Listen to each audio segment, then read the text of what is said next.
Hello and welcome to D-SETI. This is the first presentation in a while, and I am going to present on the geometry associated with concurrent documentation of ET or NHI associated missing time phenomena. This is a very complex way to say that I'm going to talk about the geometry and math implicit in documentation of UAPs that have been filmed or documented in association with a missing time event. Missing time is typically understood as a period of time you don't remember, that you may have been abducted by aliens who performed mind control on you, so you forget it, or it's so traumatic that you repress the memories, or something mysterious happened during this time you cannot remember, but which you associate with intuitions of contact with extraterrestrials or non-human intelligences. So all of this material comes out of my book Missing Time Found, which you can get to on the website D-SETI.org. The reason why I am presenting this book is because I believe it's really important we understand that as experiencers, as people, we are empowered and capable of navigating those strange spaces that we have typically understood to be something like alien abduction, but I say is something much different, and we'll get into that. You can buy a copy of the book on Amazon, or you can get it free or by donation on my website, dseti.org. So let's just get into it. So concurrent documentation of missing time. This right here is Dan Berg. He was filming a human-initiated contact event in the Atacama Desert with Rob Freeman. And he goes out into the desert like this.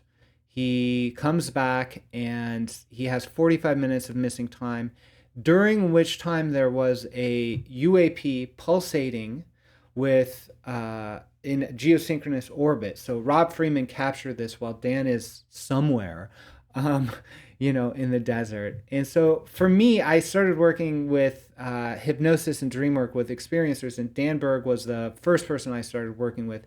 He has this incredible case, and I realized that it might be extremely unique in that there is such a large amount of documentation of Dan's case, 40 minutes of video of a UAP filmed by an expert in filming UAPs, the video of him leaving and coming back and that sort of thing. I go, wow, this is concurrent documentation of a UAP. We've never had something like this before, except for a couple of cases. And I want to go through those cases with you and talk about my findings of geometry. The inspiration around this geometry really is expressed in an open source code library I call ETolomy. And this visualizes some of the geometry. And if you're interested in analyzing UAPs, you can use these techniques to get data from footage and analyze it. So that's pretty incredible.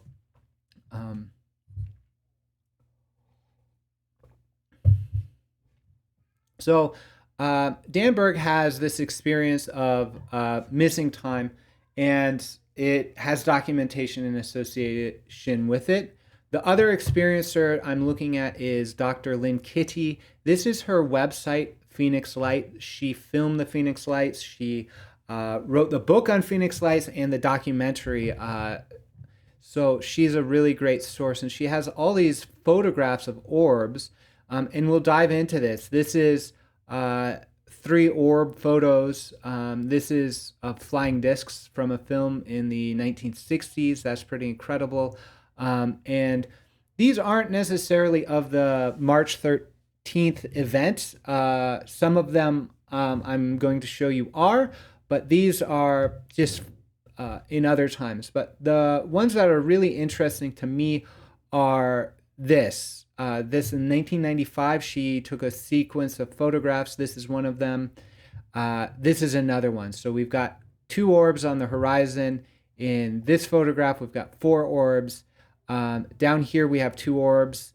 And down here, we have 2 more orbs. And a rigorous comparison with photographs, and the lights on the horizon here shows that she took these photographs over a period of time, which she thought was minutes, but must have been much longer than minutes. So this is the one of the earliest cases of concurrent documentation with a missing time event associated with UAPs, non-human intelligences, and generally extraterrestrials, although that is a hypothesis that we may need to set aside, primarily because these non-human intelligences may be of a different order of intelligence than, say, physical bodies from other planets. So really there's fuzzy photos, right? That sort of thing, but we'll get a lot of information from here if we use geometry. And I'm about to get there, but I wanted to introduce the third experiencer, which is Chris Bledsoe. And in 2007, he had an experience at this spot. It's called the Fayetteville incident. He went into the woods with a bunch of guys, his son. He sees orbs in the sky. He has a missing time event. Other people see it. There's a high degree of documentation. And since then, Chris has been the subject of many research projects. He's written the book UFO of God. And he went to a conference with Dan Berg recently, which is my first real demonstration of geometry within a UAP, which is the subject of ETolomy. So here is a reconstruction of the orbs, the formation of orbs he saw in the sky during his missing time event. And this is taken from a podcast about it with his son.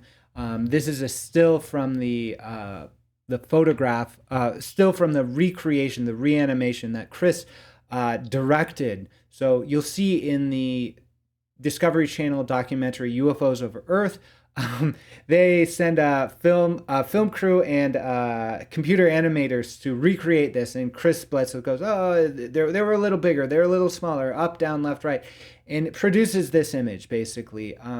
If you see the moving documentary, you'll see the orbs sort of move into place and lock into place into a specific formation, which is very important to understand, because these orbs, Dr. Lynne reports that these orbs in the foreground were really actually a triangle, something like that. And they move into this position and they move out of a position or disappear, phase out, that sort of thing. So we have three experiencers of missing time associated with ETs, non-human intelligences, and UAPs. And they all seem to express a geometric pattern that I present in the book. But I really want to talk a little bit more about why I'm presenting this. You might be familiar with a universal language video series. If you're not, you can check out my YouTube channel under D-SETI. Let's see if it comes up. Yeah. So right here we've got D-SETI, and we can just go down to here, the universal language, and I talk all about why and how I discover this geometric pattern. This is through my dreams, through my own body mark, which I've discovered a phenomena of, dots in a line, dial. And I really talk about it here and in the book Missing Time Found. But without further ado, let's jump into the geometry right now. So we'll start with, let's see, the Atacama video. The Atacama video, this is from Dan Berg, right? So this is really not very exciting, but it is subtle and very interesting. So what are we looking at here? So in the Atacama Desert, when Dan Berg was having his missing time event, Rob Freeman's camera took photos of the sky, videos of the sky, and in there was a geosynchronous light. It didn't move for the whole duration it was in frame, and that was about 2 to 5 minutes, something like that. And it just pulsated light, right? Pulsated light. And we have this really strong pattern here. This is matching the frame. So the frame rate I was working at was 30 frames per second. And these blips are the intensity of light. I've pulled that data using the open source techniques published in the ETolomy repository. And I've graphed this in Tableau Public. This is an available chart you can get to and analyze the data yourself. But I've printed it out and I've drawn a geometric figure on top of it. And so what is this figure? Well, it is the figure to bisect a line, that line, and to cut it in the golden section. So here we see actually in the middle of these pulsation, there's this little blip of light right there, and then there, and then there. So it's every other one, right? And its width appears, right, to be relevant to the golden ratio. And that's that's as far of an observation of this thing as I've got. I used a proof of concept. That in the proof of concept I used was this, the ETolomy. This comes from the Monroe Institute UAP. It was filmed in 2022. Chris Bledsoe and Dan Berg were there doing a CE5, and it produces this geometry using the same method, really. And these circles, these colored circles, represent very specific relationships between the pulsations of light. So I want to call that out, and I want to show you the geometric keys. So this is the same figure that I showed you, this golden ratio division of this line. We've also got here you see I've taken this and I've cast it over here, but really this is when we line it up together, this is a figure that comes through. If you need to know more, you can go to this place to get the data. So that's the first real geometry in association with a missing time event that I got into. Next, we have Dr. Lynne Kitei's. This is really fascinating to me. So we'll get back to her website to show you what I'm talking about. So here I've taken those photos and I've done some work with them. I printed them out and then I printed them out and then I drew on top of them. So here is a photo collage taken from the book Missing Time Found. Here we have one of the images, another of the images, and I've zoomed in to this formation up here. That's down here. And then this is an image from one of her books, and I'm showing some geometric relationships there. So the first thing I'll note here is if I draw a line between these two dots, it turns out to be about 1/4 the distance here. And isn't that incredible, right? So isn't that incredible? This formation of orbs is in proportion with this. This is foreground, or these are foreground orbs. So let me just zoom in a little bit. So these orbs are in the foreground. They're closer, right? There's some movement there between them, and these are on the horizon. We can presume perhaps they're the same size, right? So isn't it interesting? So I would suspect, right, depending on perspective, that the relationship between the length of this line drawn through them and the length of this line drawn through these two orbs wouldn't be in such a precise relationship. However, we see the same thing happening with these two orbs up top here. These are about half of this formation here.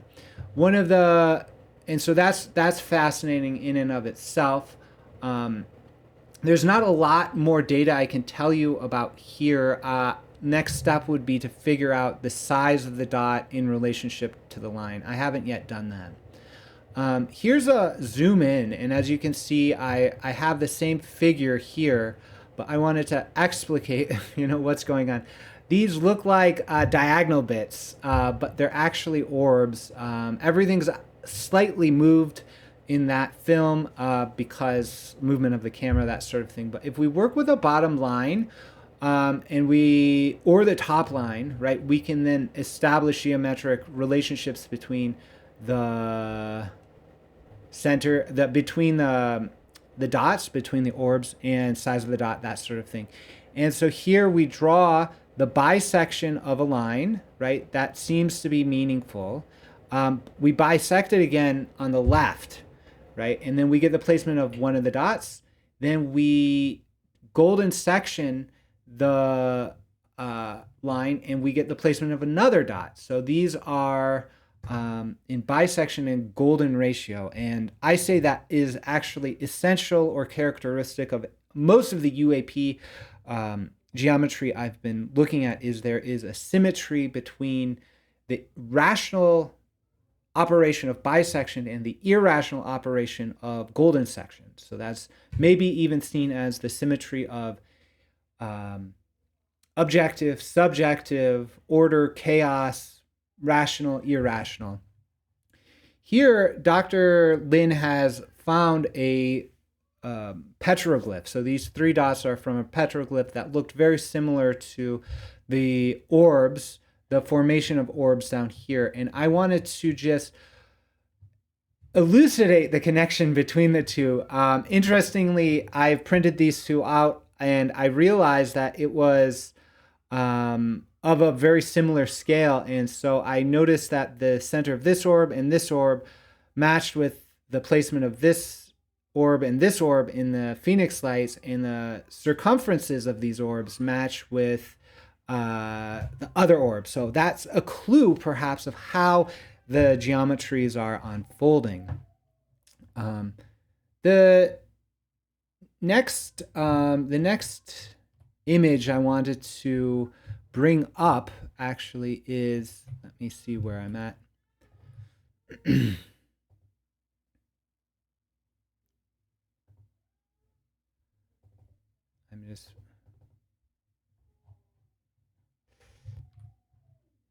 The next image I wanted to bring up are this image right here. So here comes, now I'm looking at the Pheonix lights. So let's go back to see where I'm talking about. So there is a series of interesting photographs. So this photograph is from a series like this. So this is on 10/10, 1 month after 9/11, interestingly. And this is also from 10/10. She's saying, hey, look how similar it is to here. This is from a film of UAPs in the past. The other source comes from two screenshots she emailed me that comes from her footage of the Pheonix light. So she emailed me two stills and I analyzed them. And I want to go in to show you kind of what I do. So here, this is, I'm testing. I go, All right, so here she's making the claim, right, that there is geometry that's similar between this and this. So I want to test that, and I copy and paste them basically using the GIMP. And this is actually perfect. Her presentation already lined these up, and I lined these up and it was perfect. And this it's uncanny how precise that similarity is. That similarity and that level of precision, I don't believe has been, it's meaningful, and we have to understand a little bit as to what that means. So here, I'm now testing, are those orbs, right? Are those orbs consistent with the other ones? Was there movement in the 10/10 orbs, right? And I go, actually, if I take these and I paste them on here and I make them a little opaque and I colorize them, they are slightly different. right? So these two orbs line up perfect, extremely perfect. But this orb, there seems to be movement in that orb. So what can we discern about that? So we need to come back into here, and I wanted to just show you kind of, this is the geometric construction associated with the 1010 orbs I was just working at, the bigger photograph, right? So here we see division, the bisection of the line, and then to get the placement and the size of the dots, we bisect the line, and then we do a golden section, and then we bisect that difference and draw that dot in there. That's the placement of that dot and the size of these other two dots, right? She's got this image now comes precisely from the Pheonix lights footage on March 13th. And here we see the very same kind of quality where we do bisection, golden section, bisection, and then we get the placement and the size of the orbs. Interestingly, here it's on this side, on the left side of the bisection, smaller bisection instead of the right side. And this orb on the right is directly below this horizon line instead of above this horizontal line. I then tested both images, the 1010 event and the 313 event, lining them up like this, and we can see that they are of the same size relative to each other, that they reference the same construction, that they seem to be variations on the theme, and then I tested over here. I flipped it a little bit to say, hey, is it perfect? And it's like, actually, if we flip one of them, vertically flip it, it all lines up. It all lines up. But this is actually, this image here is more of a perfect overlay because that's the actual positioning of the orbs. So when we go back to, let me find it here, this image, we might now understand that this difference could communicate meaning, in relationship to a shared geometric framework in these events. So that's the observation of the Pheonix lights right now. Tom King has great footage of the Pheonix lights that I've analyzed, and it has many, many more orbs, all of which have this kind of quality and these sorts of geometric themes coming out. So I wanted to just mention that. All of this is, again, in the book, Missing Time Found. So the final thing I wanted to cover is the analysis of the orbs in Chris Bledsoe's Discovery Channel recreation. So let's just zoom in and go through this. So we draw the line. You notice here that this orb is above the horizon line, much in the same way that the other two, Lynne Kitei's and Dr. Lynne's photographs look like. It's the same formation.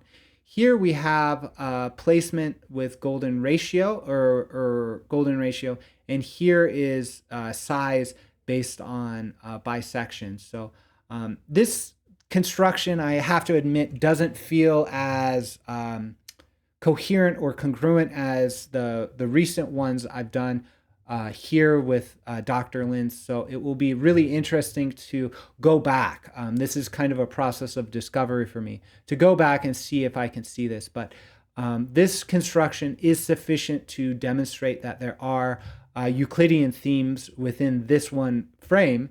And then I want to come here and do the test for you. So I've taken the orbs, and I've taken the orbs from a screenshot of that video, right? I've taken them from here, and I've just pasted them in here, scaled and rotated them, but I haven't squished them or changed the proportion.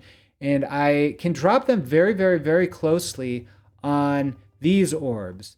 And when we consider how similar to the Pheonix lights, we can start to see that there is, and this is from the 50s, there is a enduring geometric framework that these UAPs are referencing across a variety of different media.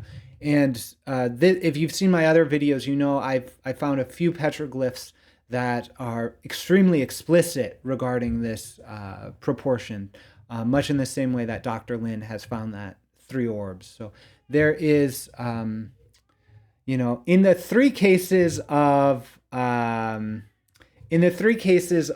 missing time that have concurrent documentation of UAP, all of them expressing a geometry that works with the symmetry of rational and irrational thought, the symmetry of the golden section and bisection. This is incredible, and this is, I believe, a discovery that is worth investigating. Once again, I've investigated it through this book, Missing Time Found. I've talked about the nature of missing time, how we know about it, which is generally through regression hypnosis. I say that these things are dreams and they're real, and that there's a meaningful way of knowing about these experiences that may not have to do with recovery of memory, but may actually involve this sort of geometric communication. And so if you're interested in that, you can check out the book and go very deep into this subject matter by checking that out. So once again, that's at D-SETI.org. Thank you for being with me in this presentation. I know that sometimes it's a little strange to see geometry and UAP and not really know what that means. But I will just say that the fact that there is geometry within these UAP documentations, the fact that our only documentation of UAPs in association with missing time has geometric qualities, means that the intelligences associated with missing time and UAPs want something to be known. This is an invitation for communication. This is an invitation for discerning more of the mathematics behind here. And even though I've demonstrated that there are Euclidean geometric themes in these things, there is so much more work to be done. I'm just saying, hey, there's a language here. I'm not saying exactly what that language or message is. So I believe that's in part up to you to decide or discern for yourself. So once again, thank you for watching this presentation. I really hope that this geometry inspires you to work with your own dreams, work with UAP data and all sorts of things. So please do stay in touch, and all the best to you.